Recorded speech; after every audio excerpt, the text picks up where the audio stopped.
Welcome back to another edition of the Hart2Heart Podcast. And my guest today is returning guest, Dr. Kyle Gillett. He's an MD out of Kansas City, Kansas. So Kyle, welcome back to the show. Thank you. My pleasure. So even though you've been on before, we probably have some new listeners here today. Can you just give the audience a little bit of a brief background about yourself? Yeah, I'm a board certified family medicine and obesity medicine physician. I practice full spectrum medicine. I've done anything from deliver a few hundred babies to do end-of-life care. I like to care for the body, the mind, and the soul in an evidence-based way. I also address the false dichotomy of conventional medicine, where you can learn a lot about healthcare, and functional medicine. So I talk about big pharma and big functional, which is now developing as two, equally profit-greedy mega entities. And then where does that leave the average person? What can you take away from the good parts and the bad parts of both of those? Yeah, there's definitely a lot to unpack there, and I definitely appreciate the work that you're doing. And we need MDs like you who are thinking outside the box, offering alternative treatments, and also too talking about sort of more like the spiritual side of medicine as well, which I want to ask you about at the end of the podcast today. Because I've been doing a little bit of research on forgiveness and the power that has, and it's pretty incredible. But I'll leave that for the end. I do want to talk to you about sort of the stuff that a lot of people are into with regards to like optimization, hormones, and peptides and all that kind of stuff. I know we got into it last time as well, but I did have a few questions. I was going to start there. So a lot of people now are aware of BPC 157, body protection compound. We know we have some, clinical data in animal models that it can be helpful for repairing tissue, tendons, helping a little bit with pain control. But now we have this, but last time I was chatting with you, I think I only knew about injectable BPC 157. Now on the market, there's oral BPC, there's intranasal BPC.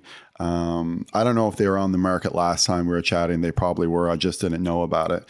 But people are, saying that there's slightly different effects from the route of administration, which again, that makes total sense. If you're talking about cannabis inhaling versus, using it through an oral, completely different. So with the peptides, and specifically with BPC 157, because again, that's one that, most people seem to be gravitating towards. It seems to be the most popular.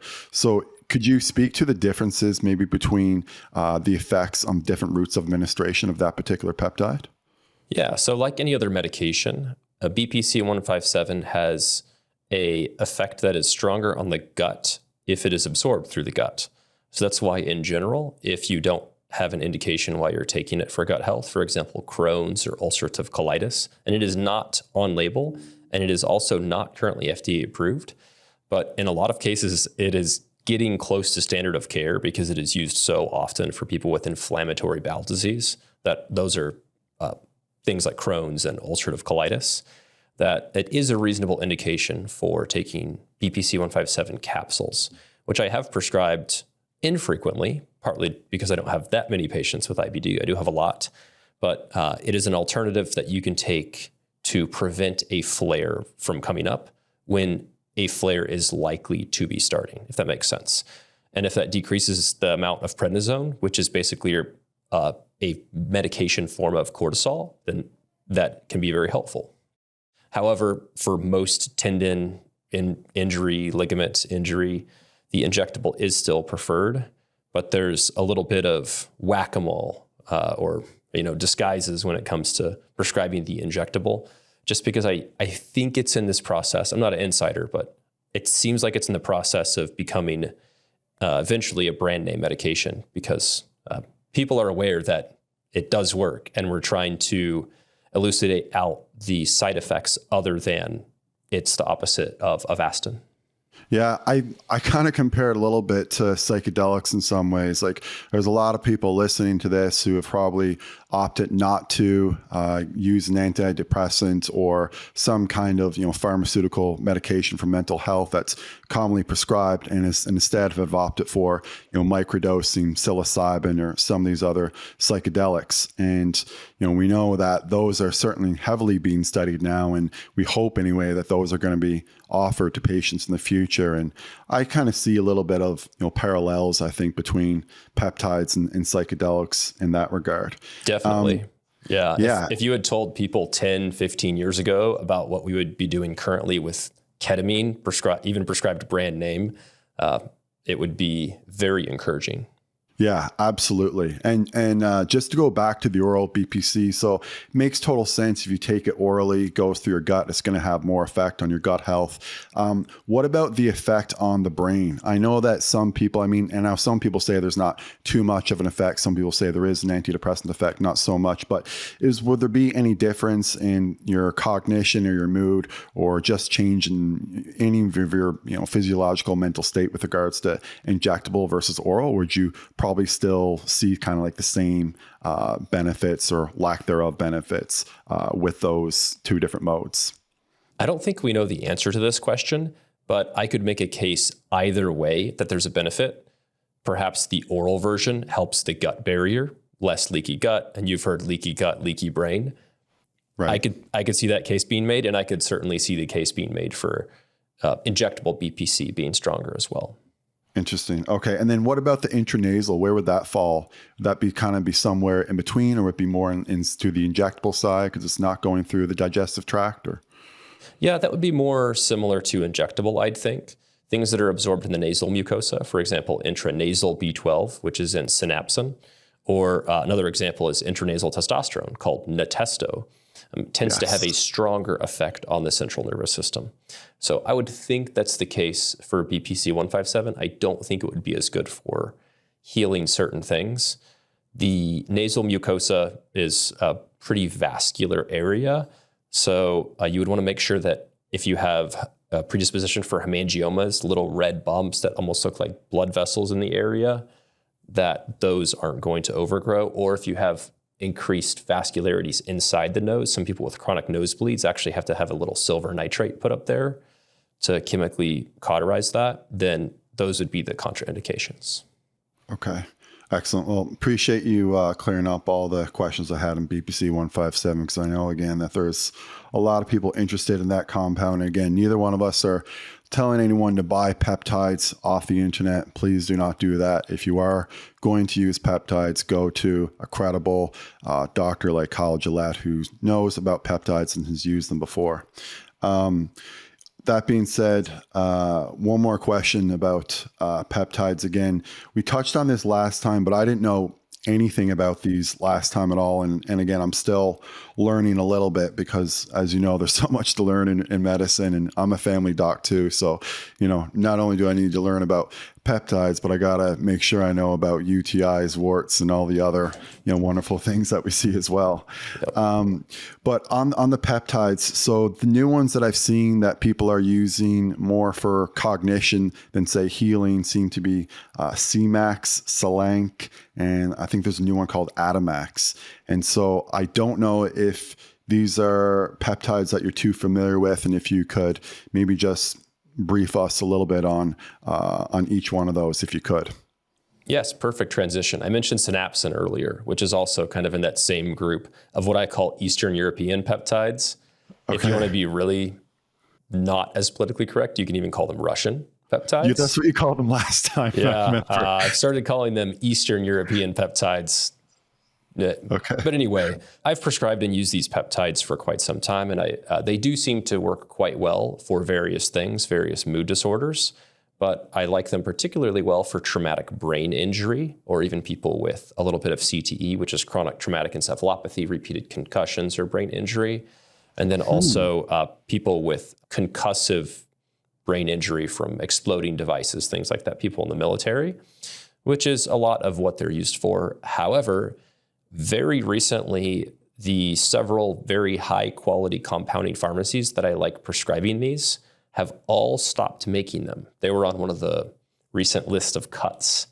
I assume for non-medical reasons because of where they came from. So unfortunately, I have not been able to prescribe these in the last couple months. Oh, geez, that's super unfortunate. But just regarding the CTE, so I do MMA. I still spar probably pretty close to once a week, sometimes even more. And I think there's a lot of people listening to this who, probably do combat sports. Is there kind of any validity, or would you suggest it like to someone who, is doing combat sports just to like once a week, maybe to like decrease the incidence of a concussion or potentially something like that? Do you think that may be something that would be beneficial to use it, I guess, preemptively or prophylactically? I think that would be reasonable. The other things you should do, of course, is more the standard of care things like 2 grams of DHA, which is a type of omega-3 per day.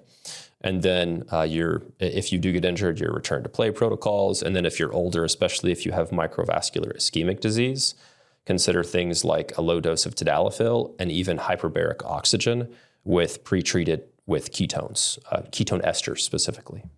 Wow. Okay. So a lot of people are probably not familiar that tadalafil is Cialis, which probably surprises, a lot of people that you're, saying that there's some evidence for that for CTE. But again, there's probably some people who want to know that list. So the 2 grams of DHA. Did you say DHA? Okay. Correct. So So for people who, sometimes people get this mixed up, DHA is a part of fish oil. DHEA is a hormone. So again, we're talking about 2 grams of DHA. So that would come from an omega-3 product, likely that you would get that from fish oil, these kinds of things. And then the tadalafil. So I actually wanted to ask you a little bit about that later, but so would that be 5 milligrams a day that you would recommend for someone like that, or 2.5 or 5? Yeah. Okay. 2.5. If someone wants to be more natural, they can take L-citrulline, something like 2 grams twice a day, or they can also take beetroot. Those are just various things to help relax the veins and increase nitric oxide in that area.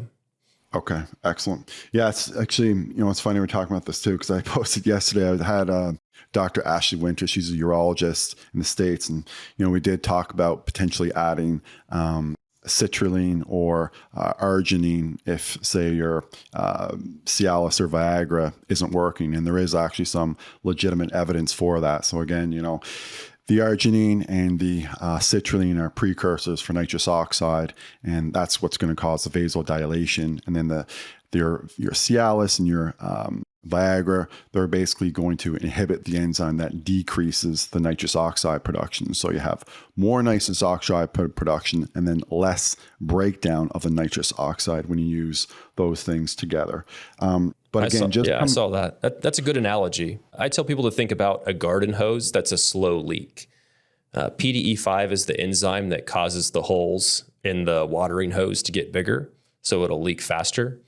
And the more you use of tadalafil or sildenafil, any sort of Cialis or Viagra, the more of that enzyme your body makes. So there is a little bit of a wear-off effect. So if you just pause all of those medications for 3 or 4 days, it's also going to work much better. So that's one of the potential downsides of daily tadalafil, even though I think it's an excellent anti-aging molecule from a prostate standpoint, from vascular standpoint. Also just because that enzyme level increases as you age, so it seems relatively natural to bring it down a little bit. So in general, I prefer the 2.5 daily dose over the 5 or even 10 mg dose, because if you take the 5 or 10 mg all the time, you're not going to feel it as much as time progresses. Makes sense. Okay. So like with anything, always want to use the lowest dose possible. And that applies to Cialis as well. And then just coming back to that list, just so I have everything again with the patients who, may be struggling with CTE. So it's mostly the 2 grams of the DHA, the low dose of the Cialis, probably 2.5 milligrams, potentially 5 milligrams if they need it. But let's start with 2.5. Would you add creatine to that list or anything else that you think is like worthwhile? Yeah, creatine's a good addition. So it improves cognition and I believe recall in people over the age of 50. So if someone's 49, definitely do not add it in because it will not work whatsoever. Got ya. All right. So adding the creatine also to that list makes sense as well. And then just coming back to these peptides. So, we discussed how they can, and we're talking specifically now again about Cmax, Selenk, and Atomax. So again, the Russian or Eastern Bloc European peptides, we're calling them.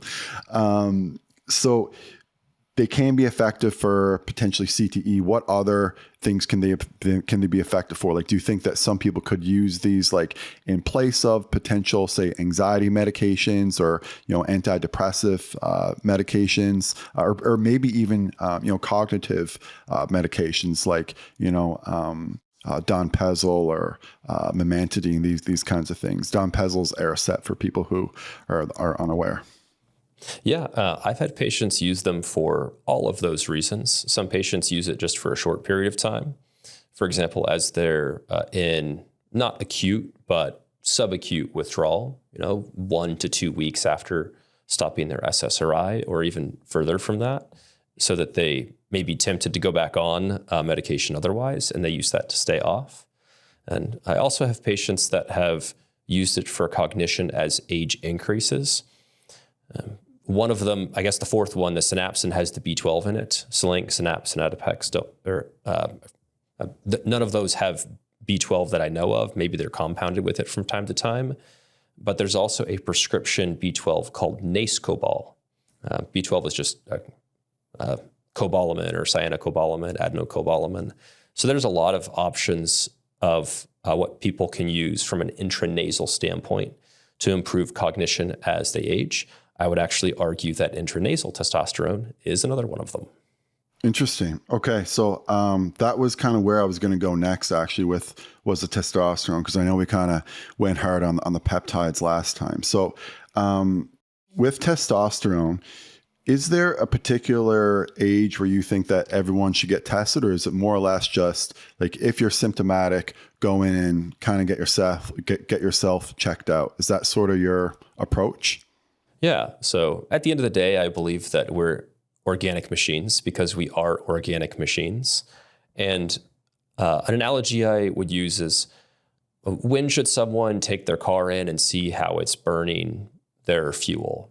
How do you tell if cars come with manuals? This needs 91 octane fuel. This only needs 87 octane fuel.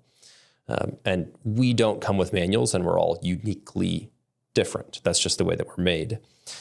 So in order to find that out, my hyper aggressive way of looking at that is see how the child is growing and developing. Ask your pediatrician or family doctor during puberty or even before puberty. By puberty, I mean fourth puberty, because the first one is in the womb. The second one is month 0 to 3. The third one is adrenarche when you're around 11. And the final one is gonadarche, which is what we typically think of puberty in males and females. But anyway, not to rabbit trail, I like to test my patients depending on how they're developing as they're a child. So past that, if your car breaks down, then you could just buy a new one. You can't buy a new body now, or I don't think ever. So I think people should be proactive. And if someone wants to know the absolute latest when they should start checking it, it is around the time that they're 25 to 30, because if you've passed that time, statistically, your testosterone is going to decrease by 10 points every year. Okay. So yeah, I think I agree with you too. I think it's, best to test yourself early and as, often as necessary. I certainly believe in optimization, but I don't believe in optimization to the point where like you're become obsessive with it to some degree. But I do think that whenever you're making any kind of changes, it's always going to be a little bit tedious at first. And then once you make those changes and get used to it, everything just kind of becomes routine.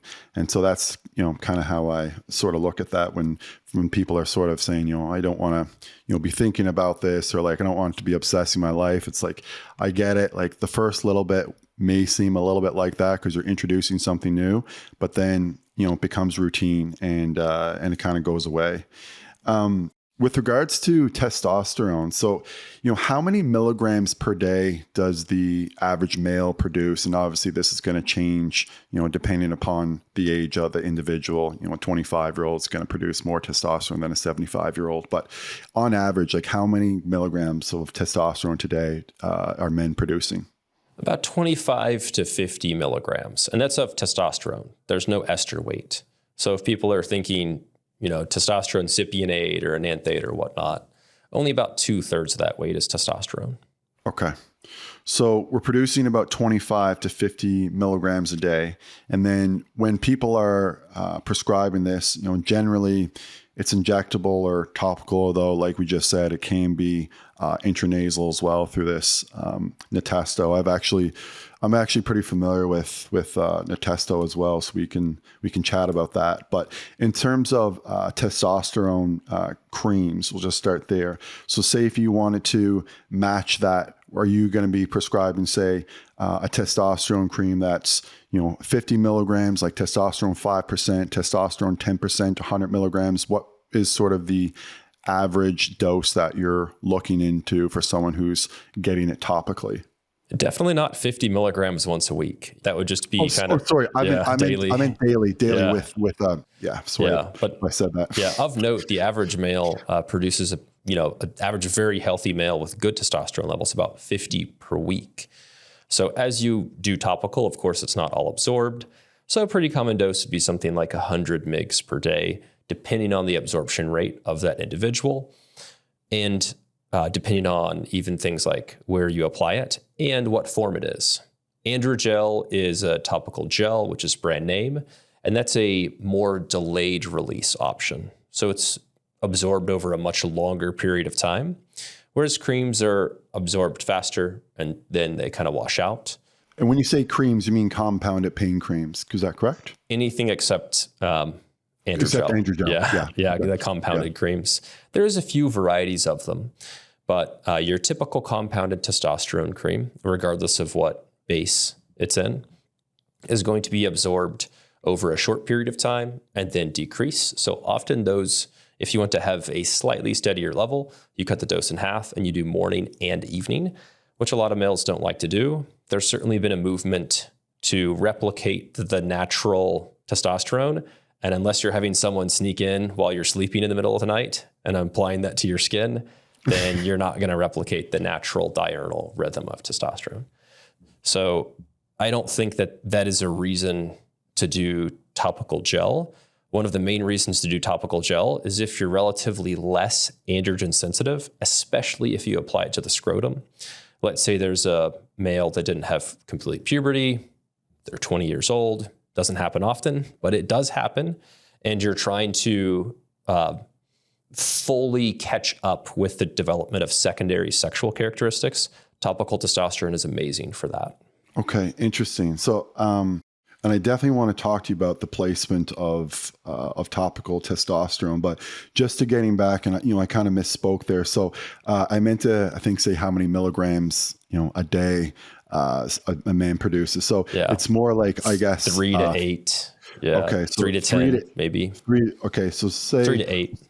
Okay, so let's just say 3 to 8 milligrams. And then if you're applying 10% testosterone cream, so 100 milligrams, how many of the 100 milligrams, and again, I know this is going to, differentiate based upon the place that you put it on and, whether or not you get it wet and that kind of thing.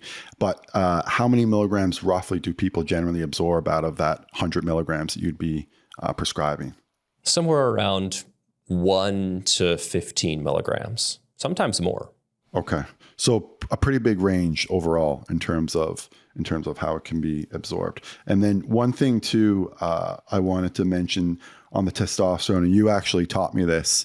I don't know if I listened to you on Huberman or if you actually just told it to me last time, but you were mentioning that topical testosterone has a little bit of a higher rate of conversion to DHT and estrogen, which is kind of what you were pointing out to, I think, just a moment ago, indicating that if someone was androgen insensitive, and we'll get into the CAG repeats maybe in a moment. But if someone, wasn't responding well to injectable testosterone, but they respond well to topical testosterone, maybe because they need more DHT and maybe even a little bit of estrogen in some cases as well. And so that is true that if you do use topical, you will get a little more DHT and estrogen production, correct? That is correct. Yeah. And actually, the estrogen often drives a slightly higher IGF-1, and the higher androgen peak from cream, and to some degree gel, will also increase erythropoietin more. So it's better at correcting anemias due to low erythropoietin. Okay. And then, for people who aren't aware, IGF-1 is related to human growth hormone. So what we're indicating there is that, the topical testosterone may increase your IGF-1 or your human growth hormone. And then, the second point that you made there was about the estrogen. And then the estrogen is interesting in a way too, because a lot of guys are always like, I want a Remedex, I want to shut down my estrogen. And it's like, man, if you shut down your estrogen, you're going to be shutting down, your synovial fluid production. Your joints are going to feel like shit. Like that's what a lot of people report. And then also too, it can lower your overall sex drive. Like you need a little bit of estrogen for your sex drive. Is all that correct, Kyle? Yeah, that's correct. A good rule of thumb is if you're a male, less than about 25% body fat on a DEXA scan, then you're very unlikely to need an aromatase inhibitor. Okay, excellent. And then just coming back to the creams and the place of absorption. So this is really interesting because, on a lot of places, it'll literally say like right on the bottle, like do not put on the scrotum, and then I'll go on PubMed and then it'll say when testosterone is prescribed to the scrotum, people, get more effects. Basically, they probably absorb it more. And so it's a little bit confusing for not only me, but also confusing for, patients as well, because they're like indicating like, hey, there's, scientific, literature on PubMed indicating that, this is, a reasonable way to apply this, yet no one is saying that we should. And it's not only not saying it, it's saying, like directly on the bottle, like do not do this. So, how should people approach their creams? And do you have a particular, place where you think men should be putting their testosterone cream? Yeah. The short answer is it depends, but the answer to everything is it depends. Unless you talk to somebody who's not an expert. If they always prescribe cream or they always do a pellet or something like that, that just means they're making money by doing it that way. But to answer the question, the preferred way depends on the ratio of androgenicity to anabolic effect that you want. So as mentioned, if there's a borderline pediatric patient that has not fully developed his secondary sexual characteristics, and you talk about the risks and benefits of going with a very androgenic therapy, think about that. Like this is very supraphysiologic. You could bring this child's DHT to 350. So it's like their brain is on a big time steroid cycle, and their brains actually act like they are on a big time steroid cycle. It doesn't necessarily make you aggressive, but it acts very strongly in the prefrontal cortex, and it alters your decision making. And as you withdraw that, then you have an androgen withdrawal syndrome, which we actually know about very well from Dr. Abraham Morgentaler, who I'd love to podcast with at some point, but he's a physician from Harvard that studied bipolar androgen therapy, nothing to do with bipolar disease, but men that have prostate cancer that they're trying to make that prostate cancer not respond to androgens. They actually inject a very large supraphysiologic dose of androgens. And then as they withdraw from that, then they are desensitized to androgens. So they have the withdrawal symptoms. And the same thing happens if you're withdrawing from cream. So you don't want to withdraw from scrotal cream or any big time supraphysiologic, highly androgenic therapy of any type, because patients can have dysphoria and be irritated and feel like they have very low testosterone, even with normal testosterone levels. It happens very frequently to bodybuilders as they come off their steroid cycle and go on to only 200 mgs a week of TRT, and they feel low T. So this is very well characterized, but often the benefits outweigh the risks. For most people, especially adult males with fully developed secondary sexual characteristics, the benefits of scrotal application do not outweigh the downsides, which is basically you're giving someone a supraphysiologic dose and it is hyper-absorbed at a much higher rate.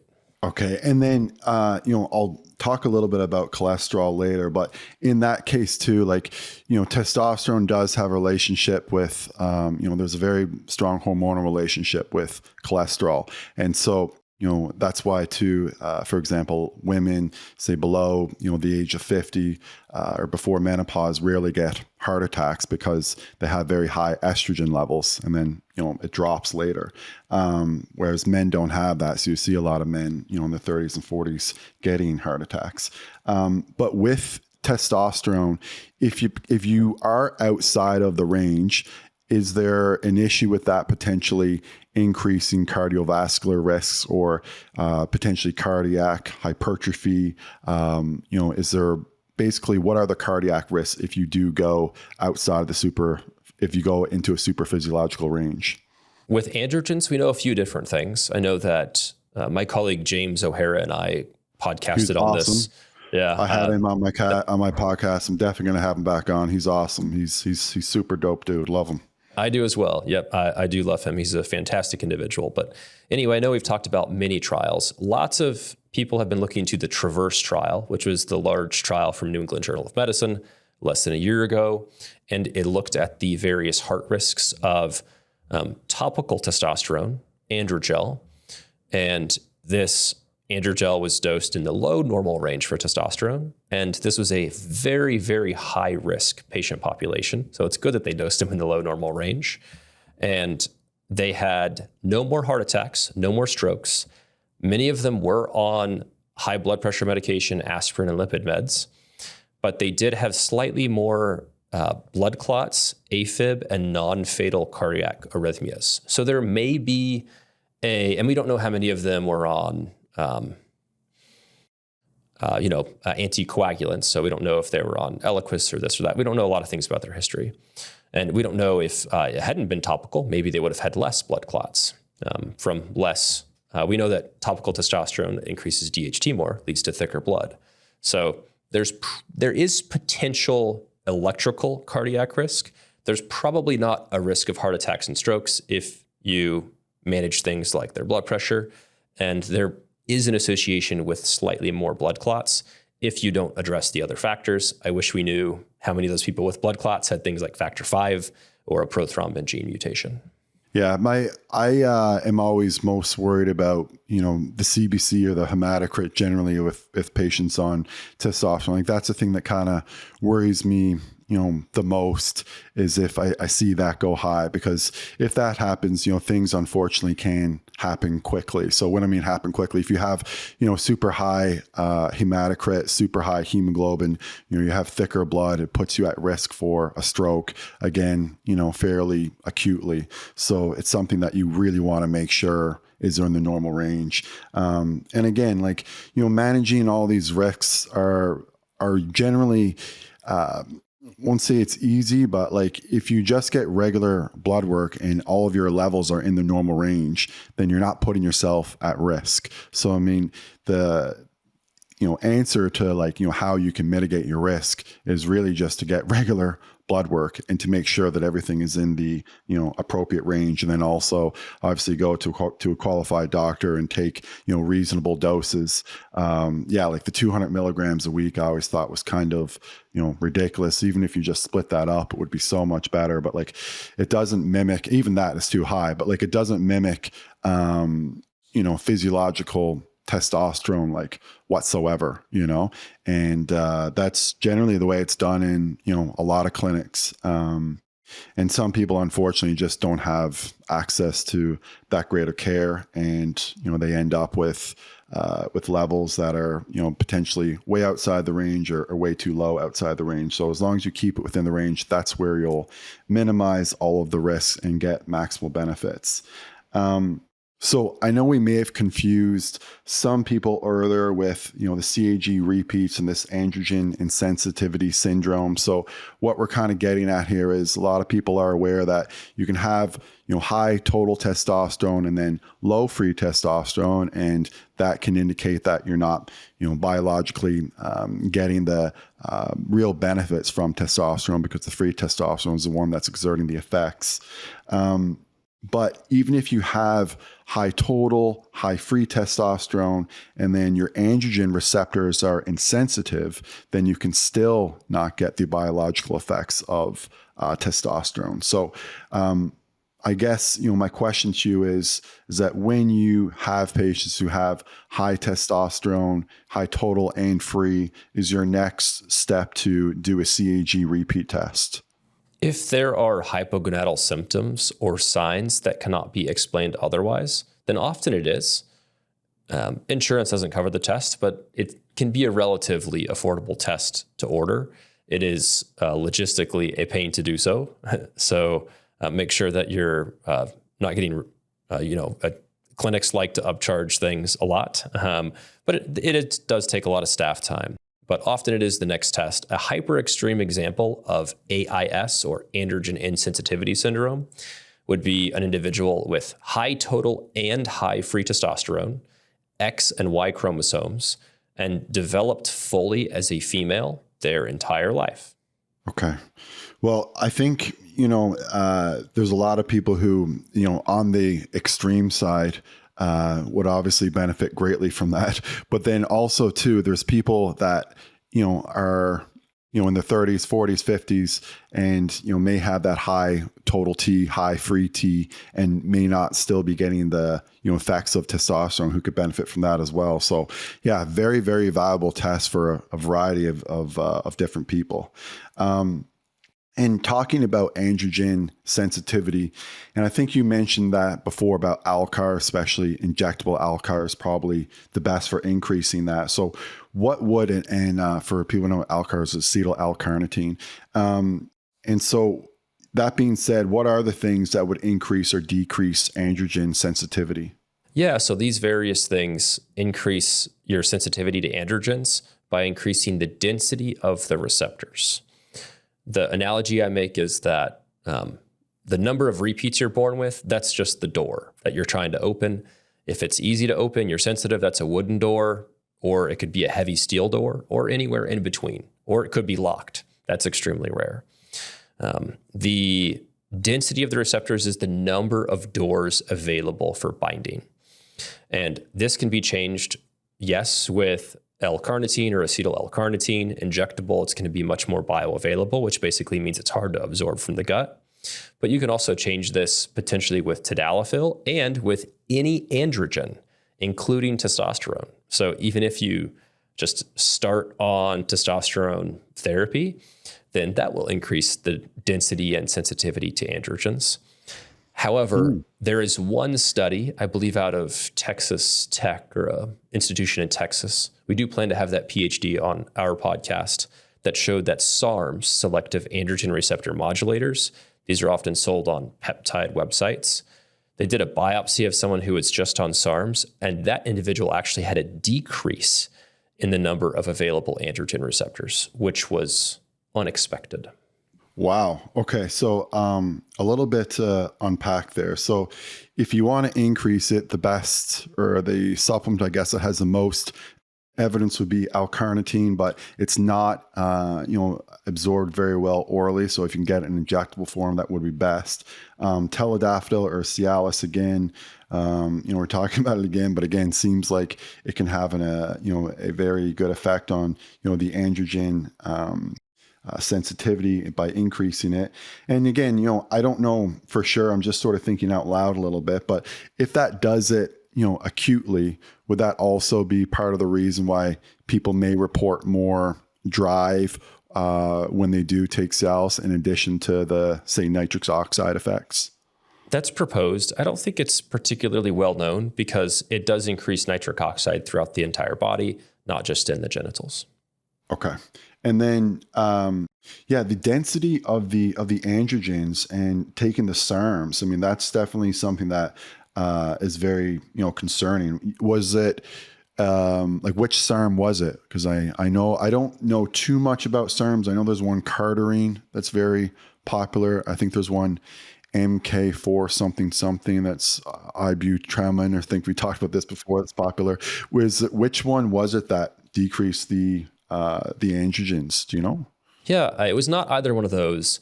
I think it was LGD or S4, which is androgen, LGD 4033. It may have been ostarine. That's the MK2866. Of note, not that it matters that much. MK2866 will probably be the first one to get FDA approval.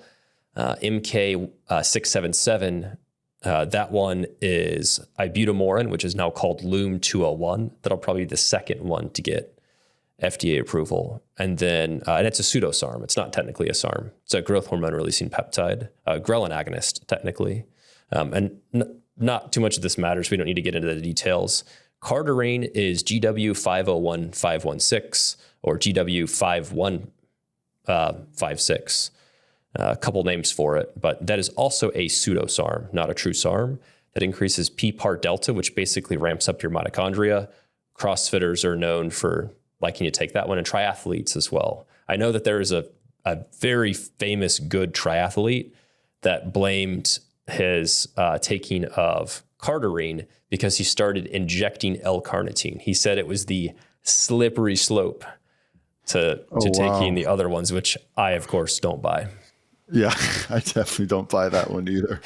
And then coming back to the things that maybe can decrease the sensitivity of the androgen receptors.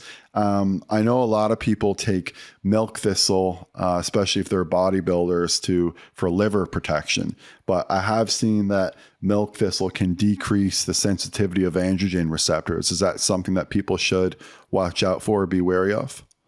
It's probably a weak enough effect to where it's not super concerning, kind of similar to DIM, which is diindyl methane, and kind of similar to cruciferous vegetables as well. The dose makes the poison, as lots of people like to say, especially James. So if you're taking milk thistle and DIM from time to time within reason, I think that is fine. But those are generally not supplements I recommend for men to be on all the time. Okay. Sounds good. All right. I think we kind of hammered testosterone pretty good. So I know I got it for another 15 or 20 minutes. I want to chat with you about a couple more things. So one is cholesterol. I'll say that cholesterol is probably one of the subjects that I've probably studied the most and have probably changed my opinion on the most in medicine. And I'm still, evolving my kind of, thoughts on it. I had a cardiologist on actually last week, Dr. Anish Koka, who was, teach me a lot of different things. But in terms of cardiology, of cholesterol testing, the classic has always been LDL. A lot of people now are getting into ApoB. There's a lot of people now who are starting to think that the triglyceride to HDL ratio may even be better than, say, the LDL or ApoB.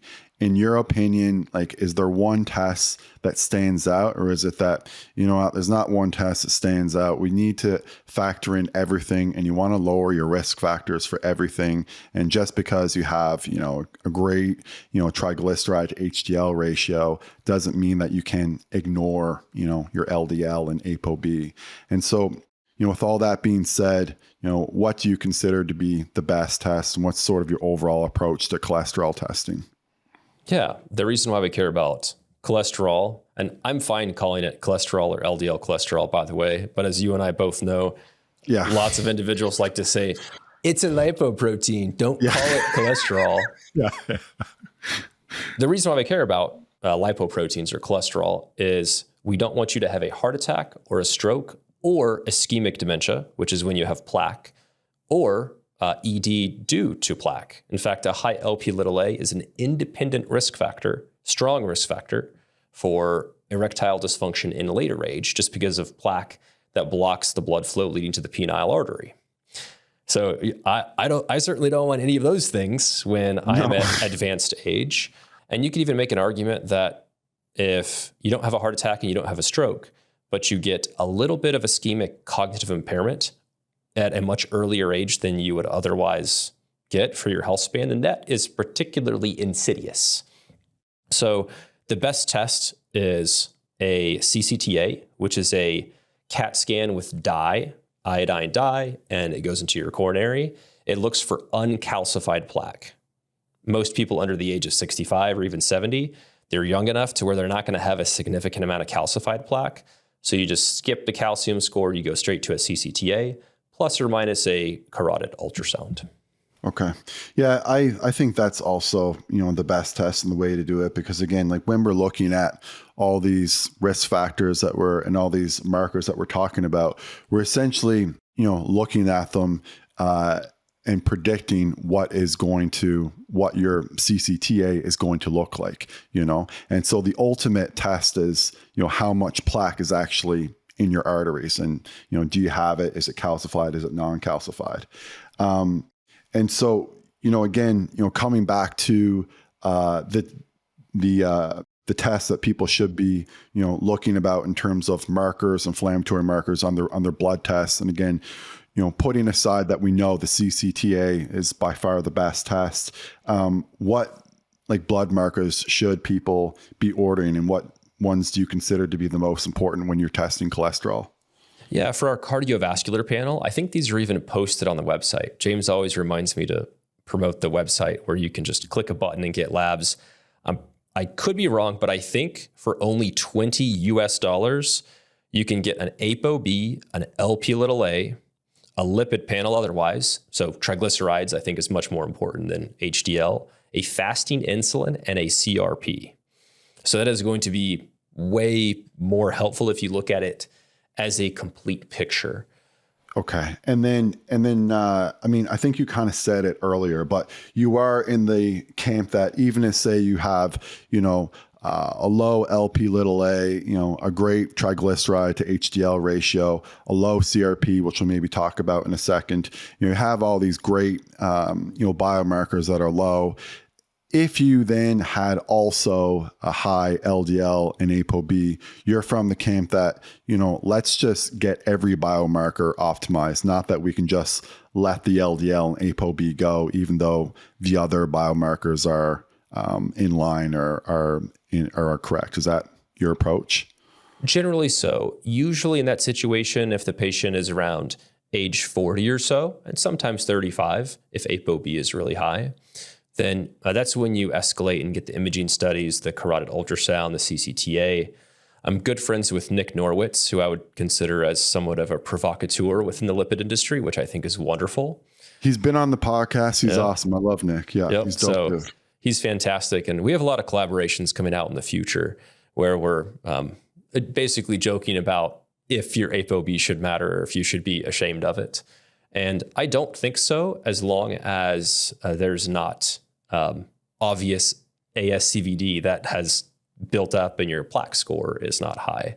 So not always, but if let's say you're 30 years of age and you're not ready to get those various tests, CCTAs cost something like $350 to $450. Carotid ultrasounds usually cost more than $100.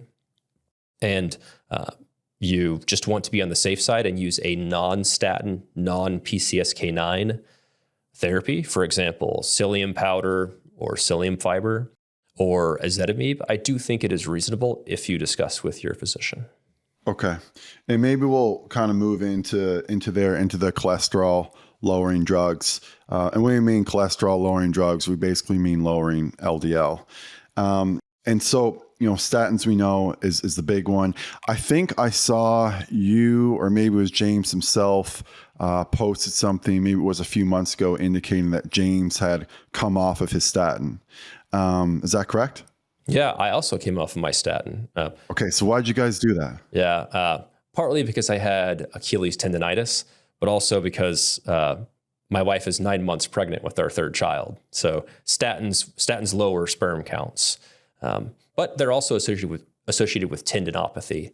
So I came off mine, and I'm on about 5 grams of psyllium powder or similar twice a day, and 5 to 10 mgs of ezetimibe I used to be on 10 mgs, but then I saw Dom D'Agostino always does 5 mgs of ezetimibe. So I'm curious how that looks as well, because generally people just take 10 mgs of ezetimibe. That's the non-statin.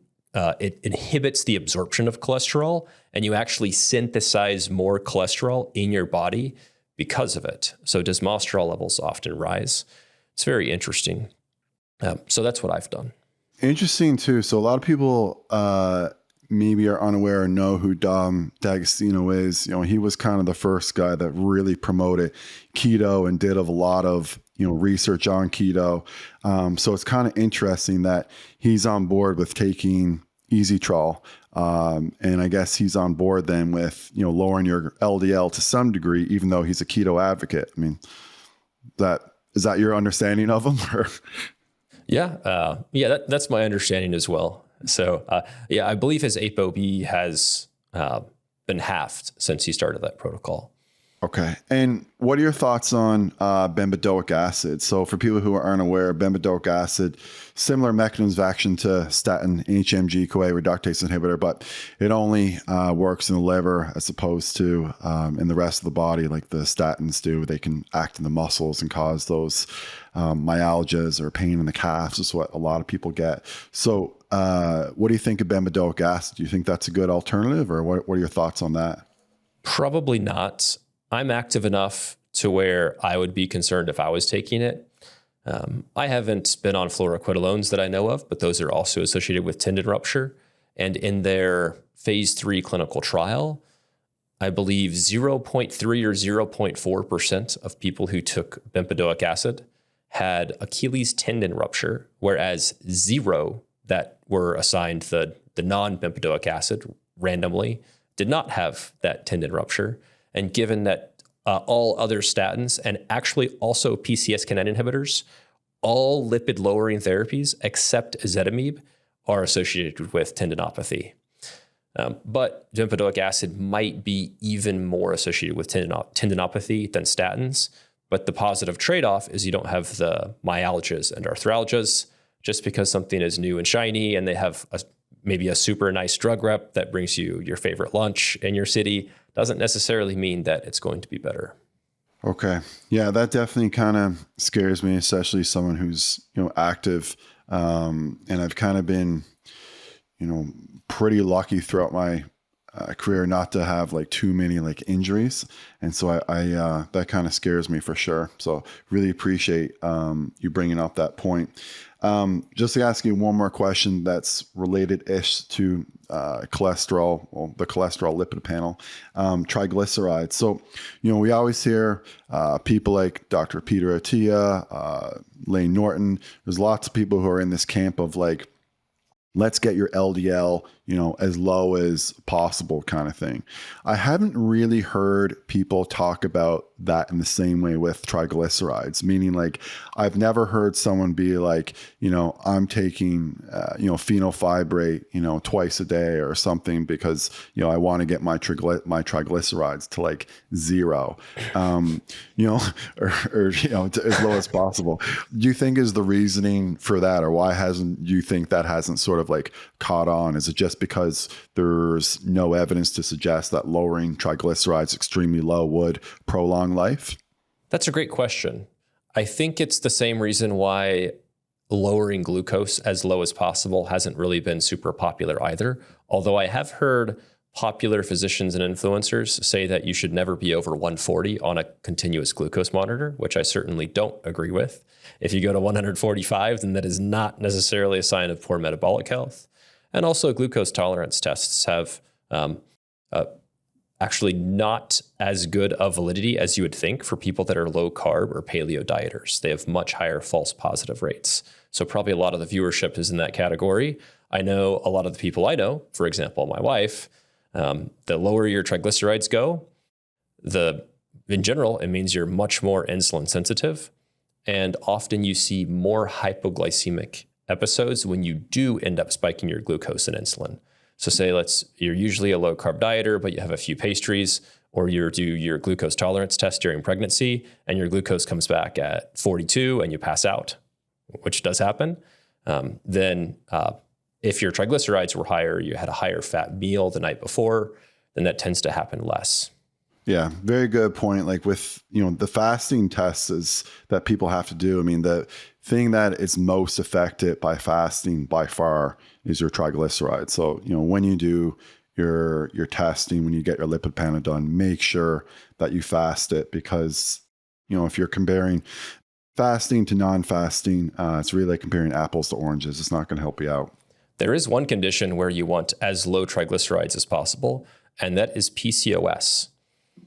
Okay. Yep. Higher triglycerides are associated with higher leptin resistance, and leptin is a pretty strong input in your hypothalamus. It's a hormone that your fat makes that it sends to your brain to basically make a whole bunch of LH and FSH, which send signals to your ovaries and testes.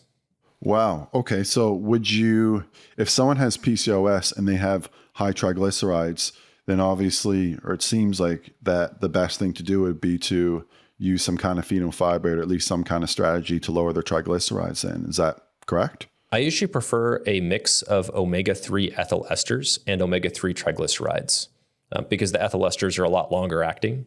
So it's kind of like taking a mix of T4 and T3.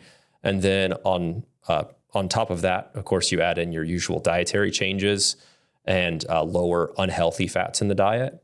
And then you can also utilize things like L-carnitine, actually, which has some evidence for ovarian health.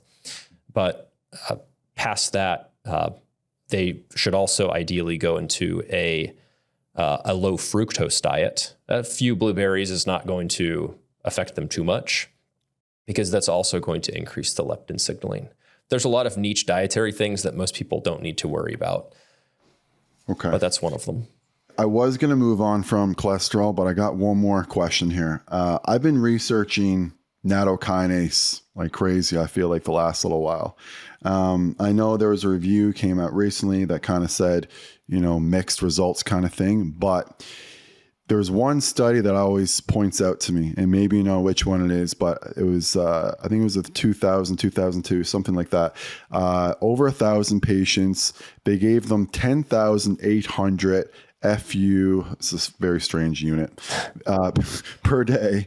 Most studies and most supplements come in like 1,000 to 2,000 a day. Most studies have done less than 3,000 a day, certainly less than 4,000.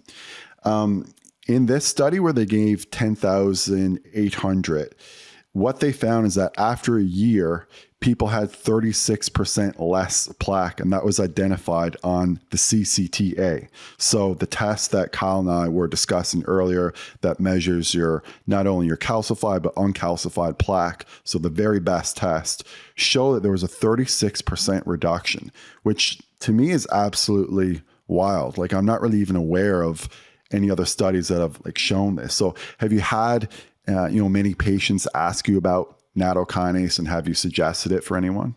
Yes, certainly. Nattokinase is interesting. So it is a enzyme that is made by natto, which is a fermented type of soybean from Japan. So it's a fermented food in the same line as kimchi or kefir or kombucha. And then it can make this nattokinase enzyme.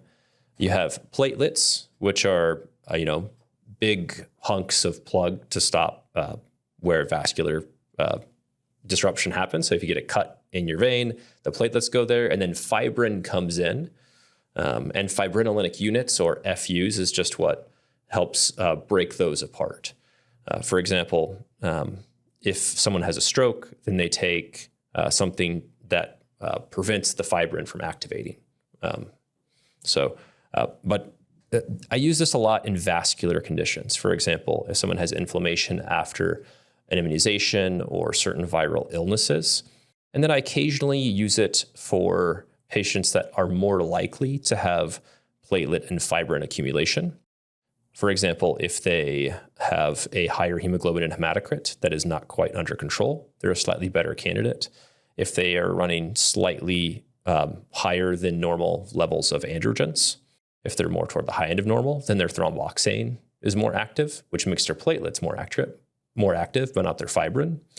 And then if they have a history of a venous thromboembolism, basically a blood clot, or if they have a history of, in some cases, heart attacks and strokes, And then finally, if they have a predisposition, but no prior events. For example, they're a heterozygote for factor V or factor II, which is prothrombin, or if they have a history of recurrent miscarriages. Okay. And I will note too, thanks for all that, Kyle. We'll note too, on that study, the people who did the best also took aspirin and K2. I know that our hour is kind of up here. Kyle, do you have 5 more minutes? It's okay if you got to go. Sure. Okay. So I did want to ask you about a little bit about mental health and sort of spirituality. So, we've talked a lot about today about, what many people call, functional medicine or, optimizing your hormones, these kind of things. But I've been doing some studying on forgiveness recently. I know that you're, a big part of your, practice, a big part of your life is spirituality. How much do you think that, the practice of forgiveness could potentially help people? And when you compare it to things like, the things that we just talked about, like peptides and hormones, like to me, it kind of almost seems like low hanging fruit that people can, attach themselves to, and it can just make your life, so much better. And, for people who, think that I may be, talking about, something woo woo to some degree, if you look at any almost study on people on spirituality, they have lower rates of depression, lower rates of anxiety, lower rates of mental health in general, and report overall just like greater satisfaction, quality of life. And then, like I was saying before, like there's even meta-analysis that show that, forgiveness as a practice can reduce overall chronic pain. And so, when you have, patients who are, trying to optimize everything, but they've kind of like left out this, component of their life. Like, I know we're sort of not necessarily supposed to talk about it as physicians. And, I certainly don't, think that if you don't talk about it with your patients, it makes you a bad doctor or anything. But how do you sort of, bring that up to your patients, and how can people incorporate that into their life? Yeah, often these metaphysical topics or spiritual topics, anything that's not physical, that has to do with your feeling of well-being and self-actualization. These tend to come up as you develop rapport with the patient and you become a type of friend. And Absolutely. There are several things that have been studied clinically, even randomized and double-blinded, for example, forgiveness and even prayer, which I guess you could look at as similar to meditation or mindfulness. And these do have mental and physical benefits downstream to addressing that within yourself. I suppose there could also be some social benefits, especially if it's a family member, that there's some sort of reconciliation or whatnot, or at least some degree of sense of completion. Yeah, I agree. And the other part and component of that too is that, especially when people are sort of in like an angered state and they, someone mentions forgiveness, sometimes it can, make them even more angry. And we're not talking about necessarily like, telling the person or even communicating. And in many ways, I don't think you should communicate with, that person, but you also too don't want to let that person, control rent space in your head. You want to absolutely forgive. And I think it's a really good practice to, whether it's prayer or whatever, but some type of thing before you go to bed. You hear this all the time, from different experts. It's in like, I think it's in some religious texts. It's just like an old thing that like, don't go to bed angry. I think that's a really, really powerful message, just as, powerful as potentially optimizing your testosterone or anything else that we kind of discussed today. It's like, don't go to bed angry. And I think that if there's some kind of, practice that people can develop to do that, I think it would greatly benefit their life. And so my very last, question to you, Kyle, is could you describe your morning or nighttime routine? Yeah. If you have one. And I know it changes, and you just said you got a third kid on the way. So, your routine's probably, going to be a little out of whack some days, but, what's sort of your overall approach? I've changed my schedule in anticipation of this, but my previous schedule is I usually wake up pretty early, a couple hours before my wife, but she's also getting extra sleep for the pregnancy. And I like to have 1 cup of coffee. Yes, I have it often within minutes of waking up, but I also don't have cortisol or crashing issues. If I've been up all night with multiple kids staying up or reading them stories or whatnot, then maybe I have 50 mgs of modafinil that day. Not too often, but it can be part of my routine. If the kids keep me up all the time, my day's just a lot better and I don't have issues going to sleep. Then I train. If I don't train in the morning, I'm not going to do it at all. So I go to whatever gym that we're training at that day. I'm currently training for a high rocks. So I've been doing a lot of cardio and running and trying to become fitter in that way. I'm doing the Dallas event. And then after that, I come to clinic during the weekdays and spend family time during the week. And one thing that I really like is that in general, I share, worldview and spiritual health with my wife. And I think it's great for everyone to do with their partner. So we usually don't argue about stuff, partly just because we're both very tired when 8:30 comes around and we go to bed very early. So that facilitates waking up early at 4:30 or 5. Awesome.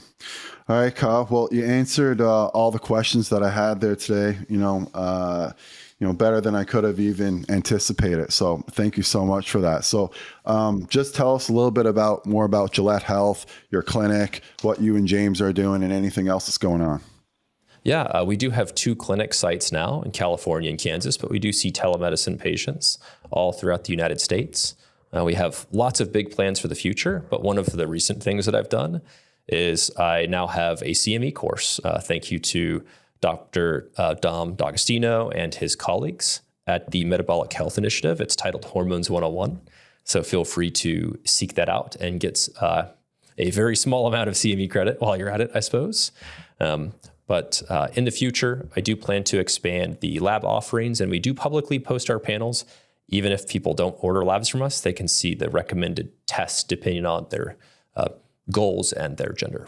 Amazing. Well, thanks again so much for coming on, Kyle. You shared so much knowledge. I think today is going to help so many people. And I'm definitely going to invite you back on. I'm definitely going to have James back on too. So thank you so much again, everyone, for listening. And as always, I'll be back again with another episode soon.